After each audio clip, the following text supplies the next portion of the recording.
कि उत्तर प्रदेशवा का रोवल गरीबवा मजा दूरवा किसान।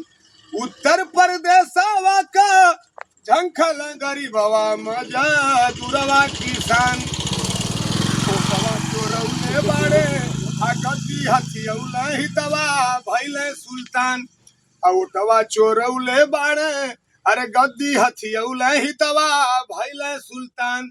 हाँ उत्तर प्रदेशवा का झंखल गरीबवा मजा दूरवा किसानी। कैसे भयल वोट कैसे चोरी हो गयल? अरे उत्तर प्रदेशवा का झंखल गरीबवा मजा दूरवा किसान। औटवा चोरौले बाड़े आ गद्दी हथियौले हितवा भैले सुल्तान। उटवा चोरौले बाड़े आ गद्दी हथियौले हितवा भैले सुल्तान। अखिलेश यादव जिंदाबाद जिंदाबाद।